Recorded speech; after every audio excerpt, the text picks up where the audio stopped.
SSC का पूछा गया एक क्वेश्चन है, 4 पात्रों में दूध और पानी का अनुपात क्रमशः 5:3, 2:1, 3:2 और 7:4 है। कौन से पात्र में दूध की मात्रा पानी के संदर्भ में कम है? यानी आपको बताना है कि दूध और पानी का रेशियो में दूध किसका कम है, कौन से पात्र में। सबसे पहले यहाँ क्या दे रखा है, 5 और 3। ये है 5 और 3। दूसरा जो पात्र है उसमें कितना है, 2 और 1। मेरा जो तीसरा पात्र है वो क्या है, 3 और 2।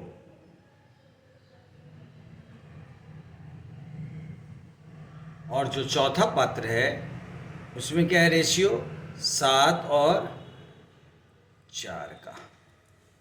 अब हम क्या करते हैं कि जो नीचे पानी का जो रेशियो है हम इसको इक्वल कर देते हैं, यानी 3, 1 और 2 और 4 का एलसीएम क्या होगा। यहाँ पे हम क्या करेंगे, 3, 1, 2, 4 का एलसीएम ले लेंगे और इसका एलसीएम क्या आएगा, एलसीएम आएगा 12।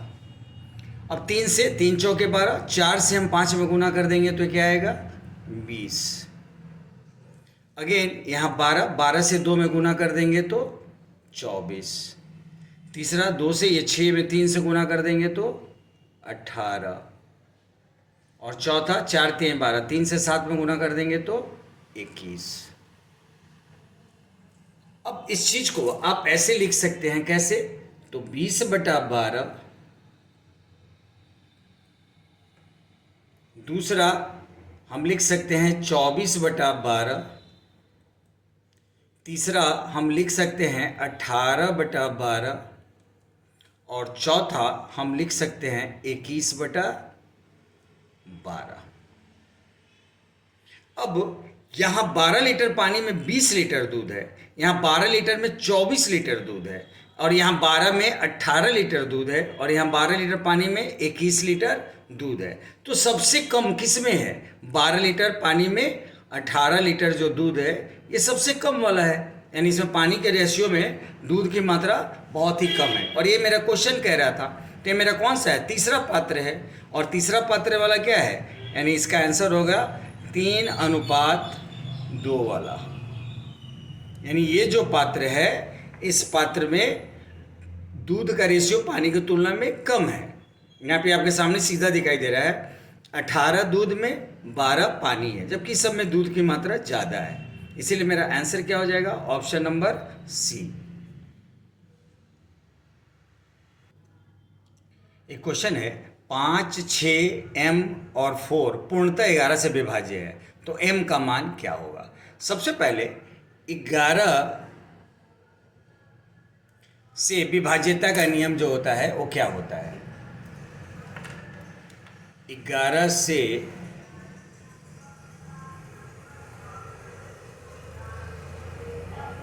विभाज्यता का नियम,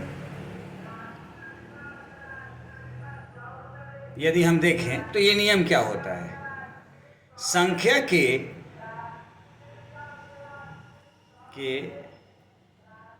सम स्थानों के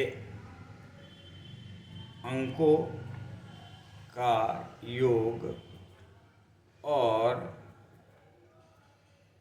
विषम स्थानों के अंकों के योग का अंतर 0 आए तो संख्या 11 से विभाज्य होती है। इसको नोट भी कर सकते हैं आप और मेमोराइज भी कर सकते हैं। ये होता है 11 से विभाज्यता का नियम, यानी 11 से जो विभाज्यता का नियम क्या है। अब मेरे पास में संख्या है, यहाँ पे क्या दे रखा है, 5, 6, m और 4। अब इसके सम स्थान का और विषम स्थान का हम देखेंगे तो विषम स्थान का क्या है, 6 और 4 10, यानी 5 + m, और में से हम क्या करेंगे 6 + 4 का हम दे दें तो ये टोटल मेरा क्या आना चाहिए 0। तो यानी 6 4 10, 10 में से हमको 10 घटाना होगा, और ये तभी पॉसिबल है जब m = 5 हो। यानी m का मान 5 रखेंगे, 5 5 10, 10 में से 10 घटाएंगे तो 0 आ जाएगा। यानी ऑप्शन नंबर डी जो है इस क्वेश्चन का आंसर हो जाएगा। एक क्वेश्चन है, यदि x और y संख्या 3 4 7 xy के दो अंक इस प्रकार हैं कि यह संख्या 80 से पूर्णतः विभाज्य है, तो x + y का मान कितना होगा। अब 80 का विभाज्यता का नियम तो होता नहीं है, तो क्या करें, ऐसे क्वेश्चन को कैसे सॉल्व करते हैं। इसमें हम क्या करते हैं, लेट x = 0 और y = 0। तो मेरा अब संख्या क्या हो जाएगा, मेरा संख्या हो जाएगा 3 4 7 और x और y का वैल्यू हम डाल देंगे 0 0। अब इसमें हम भाग देंगे किससे, 80 से।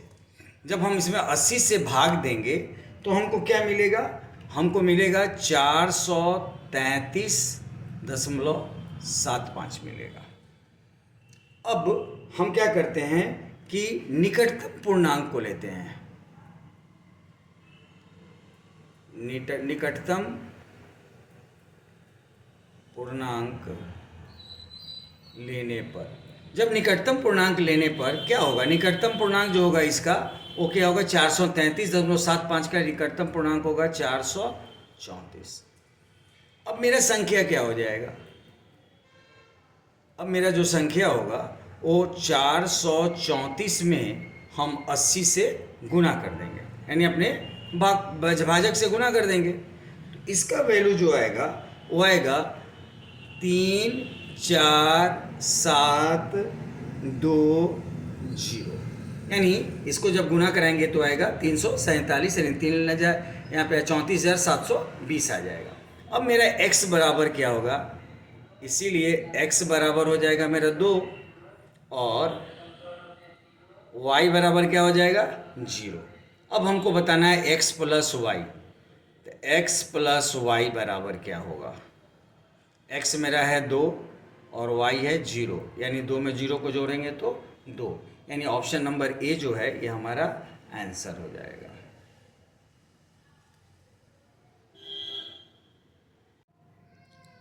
एक क्वेश्चन है, यदि 3/7 p बराबर है 4/11 q है तो p और q का क्रमिक अनुपात कितना होगा, यानी हमको p और q का रेशियो बताना है। अब यहाँ पे क्या दे रखा है, 3/7 p, ये इक्वल टू है 4/11 q को। तो हम क्या करते हैं, q को इधर भेज देंगे और इस सब को इधर भेज देंगे, यानी ये क्या होगा कि क्रॉस मल्टीप्लिकेशन हो जाएगा, यानी p/q ये बराबर क्या हो जाएगा, ये 7 उधर जाके गुना हो जाएगा, यानी 4 × 7, और नीचे ये 3 आके गुना हो जाएगा, यानी 3 × 11, यानी ये आ जाएगा 7 चौका 28 और ये हो जाएगा 33। यानी हमको क्या मिलेगा, p और q का रेशियो p/q बराबर हमको मिलेगा 28:33, यानी ऑप्शन नंबर सी जो है ये हमारा आंसर हो जाएगा।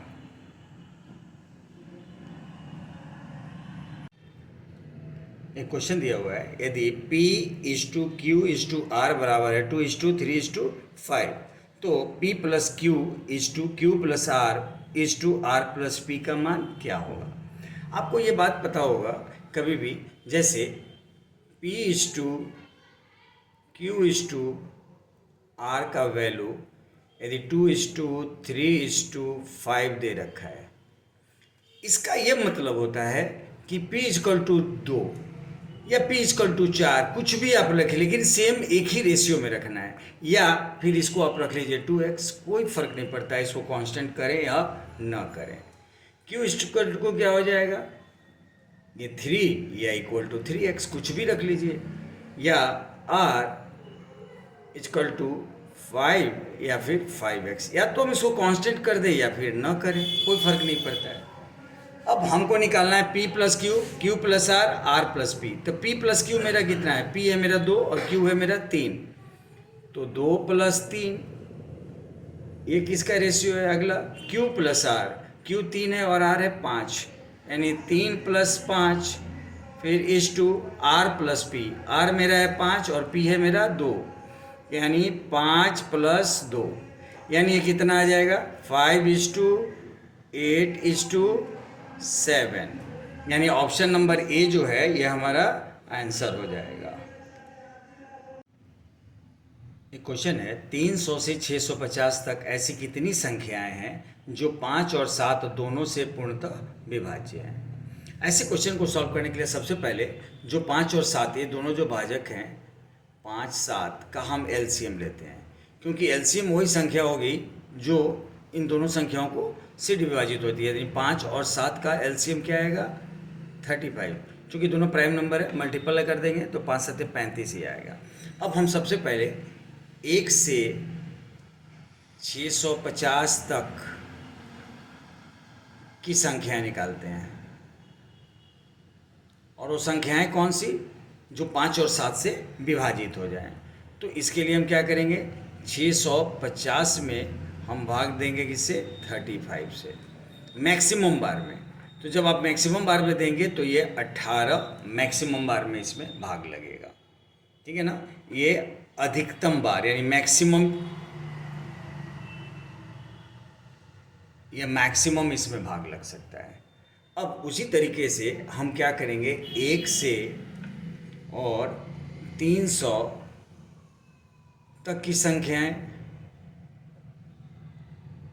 और हम फिर क्या करेंगे 300 में भाग लगाएंगे 35 से, ये मैक्सिमम 8 बार में जाएगा। 20 शेष बचेगा, आप 35 से भाग देंगे तो 280 और 20 शेष बचेगा, तो यानी मैक्सिमम 8 बार इसमें भाग लग सकता है, मैक्सिमम 8 बार इसमें भाग लग सकता है। अब हमको निकालना है 300 से 650 तक, क्या हो जाएगा 18 में से हम क्या करेंगे 8 माइनस कर देंगे तो क्या आएगा 10, यानी 10 ऐसी संख्याएं होंगी जो 5 और 7 दोनों से पूर्णतः विभाज्य होंगी, यानी ऑप्शन नंबर सी जो है ये हमारा आंसर हो जाएगा। एक क्वेश्चन है 1812 में कितना न्यूनतम मान जोड़ा जाए कि यह 7, 11 और 14 से भाज्य होगा। सबसे पहले हम क्या करते हैं कि 7, 11 और 14 का हम एलसीएम निकाल लेते हैं, और इसका एलसीएम क्या आएगा, इसका एलसीएम आएगा 154। अब हम क्या करते हैं कि अब ये जो 154 है इससे हम 1812 में भाग देते हैं, 154 से हम 1812 में हम भाग देते हैं। पहली बार में एक बार आएगा 154, माइनस करें 11 में से 4 गया 7, और यहाँ 7 में से 5 गया 2, और ये फिर 2 नीचे आ जाएगा। अब यहाँ से ये फिर कितना जाएगा, एक ही बार में जाएगा, यानी ये क्या आएगा 154, माइनस करेंगे तो क्या आएगा 12 में से 4 माइनस करेंगे 8, और 6 में से 5 माइनस करेंगे 1, और 2 में से 1, यानी 118 मेरा शेष बच रहा है, ठीक है। अब हमको क्या करना है कि कितनी संख्या जोड़नी चाहिए, यानी इसमें कितना और होता कि 154 से 1 कैंसिल हो जाता। तो इसको पता करने के लिए हम क्या करते हैं कि हमसे पूछ रहा है क्या कि न्यूनतम मान जोड़ा जाए, तो न्यूनतम जोड़ी जाने वाली संख्या, यानी सबसे छोटी संख्या जो जोड़ी जाए, और वो क्या होगा 154 में से आप 118 को माइनस कर देंगे, और ये कितना आएगा 14 में से 8 माइनस करेंगे 6, और 4 में से 1 माइनस करेंगे तो 3, 36, यानी ऑप्शन नंबर बी जो है ये हमारा आंसर हो जाएगा। यानी इसमें हम 33 जो छोटा छोटा जोड़े तो ये पूरी तरह से विभाजित हो जाता।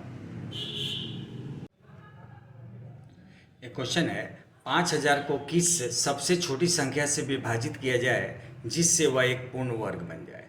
इसका एक सिंपल सा ट्रिक है। आप क्या कीजिए कि 5000 का फैक्टराइजेशन कर दीजिए, यानी 5 से करेंगे तो 1000 बार में, अगेन जब हम 5 से करेंगे तो ये 200 बार में, अगेन हम 5 से करेंगे तो 5 चौका 20 यानी 40 बार में, अगेन हम 5 से करेंगे तो 5 अठे 40 8 बार में, अगेन हम 2 से, और हर बार में आपको प्राइम नंबर लेना है, अभाज्य संख्या, ये दिमाग में रखना।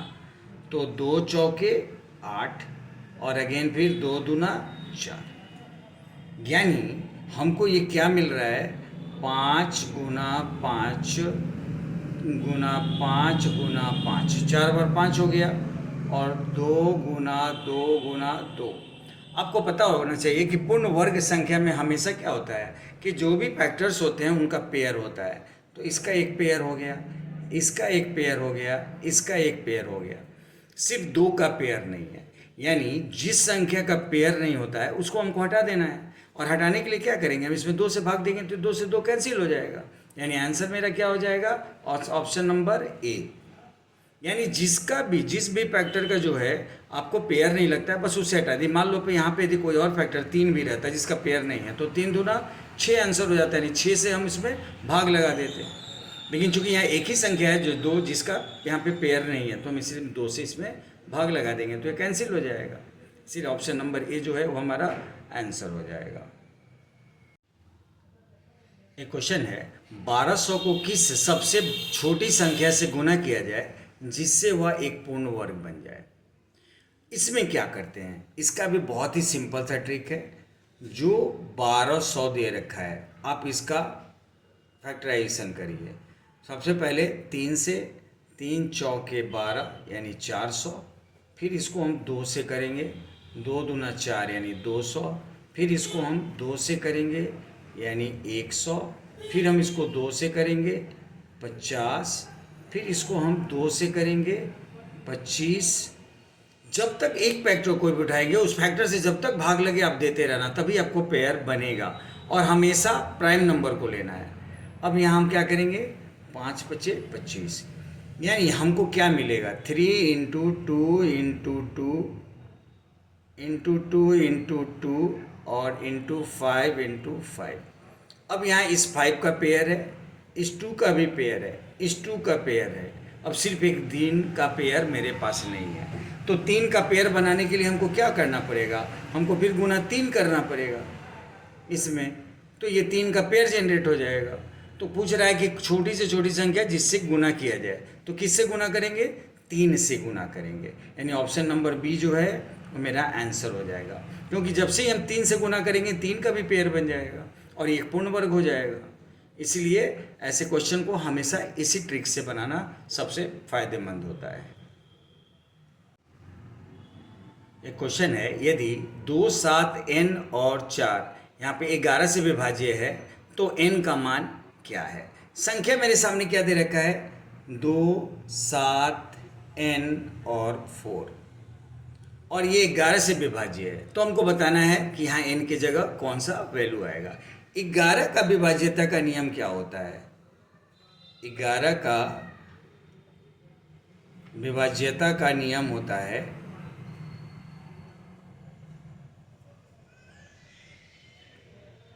संख्या के सम स्थान और संख्या के सम स्थान और विषम स्थान के अंकों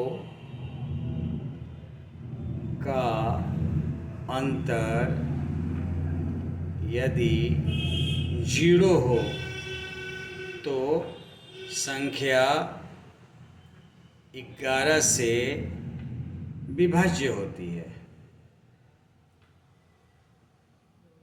तो वो संख्या जो है वो 11 से विभाज्य होती है।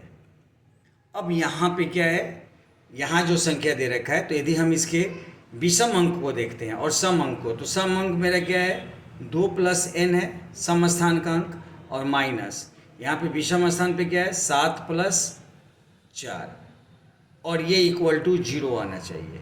ये 0 कब आएगा इस कंडीशन में, जब यहाँ पे क्या होगा, 0 कब आएगा, जब n इजकल टू 9 रखें या 9 लें, तो क्या हो जाएगा, 9 2 11 माइनस 11 बराबर 0, यानी n का वैल्यू क्या होगा, कब क्या होगा यहाँ पे n का वैल्यू 9, और मेरा ऑप्शन नंबर सी जो है इसका आंसर हो जाएगा।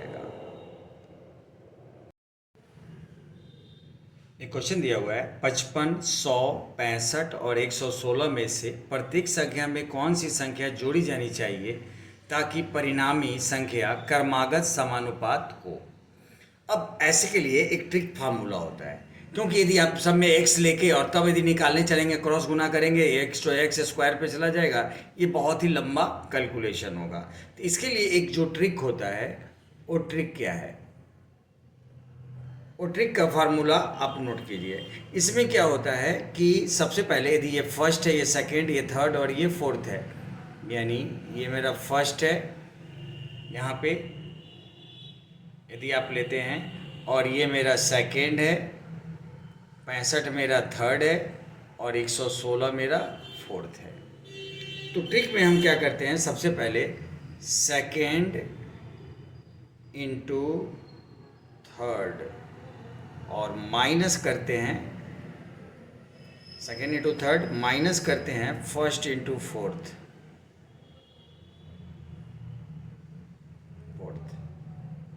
और बटा फर्स्ट प्लस फोर्थ। अब यहाँ पे ये प्लस फोर्थ माइनस, इसको इधर डाल देते हैं, यानी सेकेंड प्लस थर्ड। बस अब आप इसको यहाँ वैल्यू पुटअप कर दीजिए। मेरा सेकेंड क्या है, 100 है, 100 गुना, और थर्ड मेरा क्या है, 65 है। यहाँ माइनस करेंगे किससे, तो यहाँ पे फर्स्ट और फोर्थ से। फर्स्ट मेरा है 55 और इंटू मेरा फोर्थ है 116,